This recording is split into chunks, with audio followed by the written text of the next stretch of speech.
Donc voilà le montage qu'on va utiliser pour doser les ions ferreux d'une solution S à l'aide d'ions permanganate qui proviennent de la solution S0 de concentration 4,1 10-3 mol par litre. Donc devant chaque récipient, il y a des béchères de prélèvement. On va commencer par préparer la burette graduée.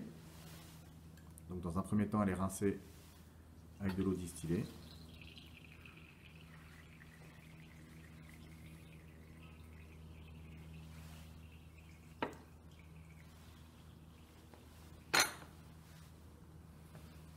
Puis elle va être rincée avec la solution de permanganate de potassium, puisque c'est la solution de permanganate de potassium qui va aller dans la burette. On rince le bécher de prélèvement, parce qu'effectivement on ne prélève pas directement dans les flacons.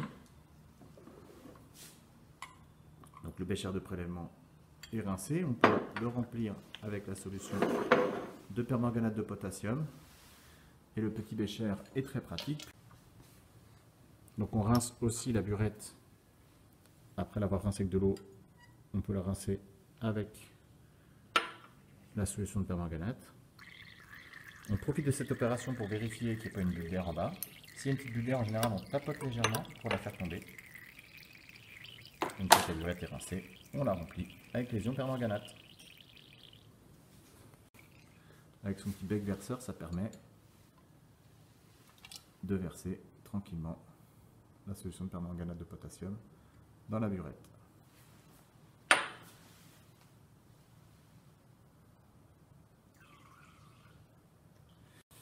Donc voilà, la burette avait été rincée avec l'eau, elle a été rincée au permanganate de potassium et elle a été complétée au zéro avec le bas du ménisque en face du trait de jauge, comme on peut voir ici. Donc la burette est prête.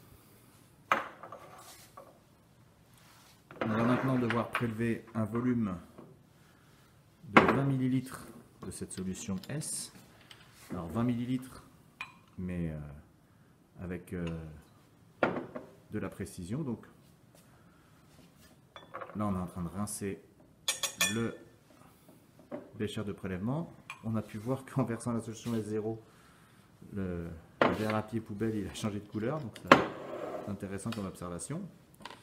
Donc voilà, on ne prélève jamais dans le flacon, on prélève dans le bécher de prélèvement. Et si on veut avoir 20 ml avec précision, on ne va pas utiliser une éprouvette graduée, on va utiliser une pipette jaugée. Donc cette pipette elle-même va être rincée avec un petit peu de la solution S. Donc on ne la remplit pas pour ne pas utiliser trop de solution S. Voilà, on tourne la burette sur elle-même, la pipette jaugée. On la vide dans le verre à pied qui nous sert de poubelle.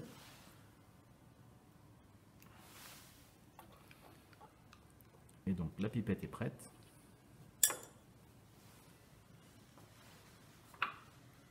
Et là, c'est l'Erlenmeyer dans lequel on va verser 20 ml de solution S. Donc on peut rincer éventuellement l'Erlenmeyer avec de l'eau distillée, éventuellement si on peut avant. Là, il sort du labo, il est tout propre, donc on va mettre les 20 ml de solution S dans l'Erlenmeyer.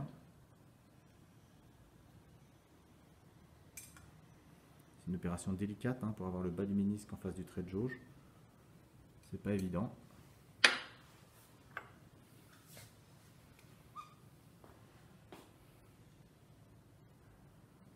Voilà, pipette de 20 ml, c'est marqué dessus.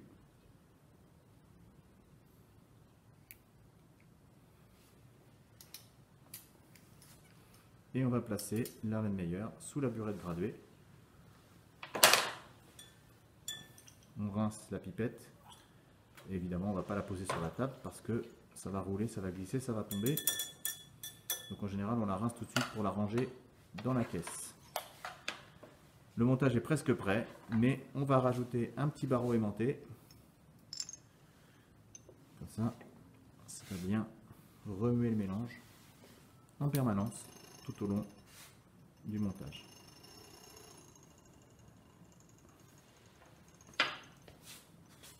Voilà, le montage est prêt. on va pouvoir commencer les mesures. Donc le montage est prêt, l'agitation est douce, on va commencer à verser la solution titrante. On voit bien que la couleur jaune persiste, que le violet ne reste pas très longtemps dans la solution contenue dans l'air Erlenmeyer.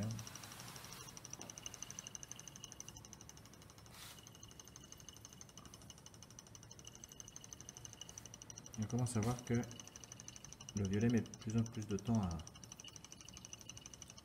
s'estomper.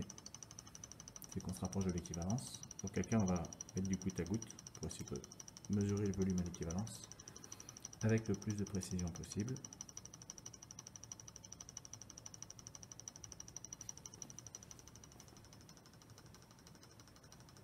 On est à 13 ml comme vous le voyez.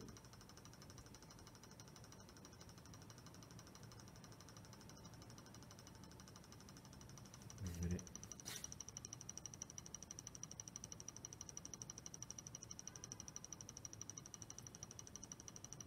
voilà, là le violet persiste.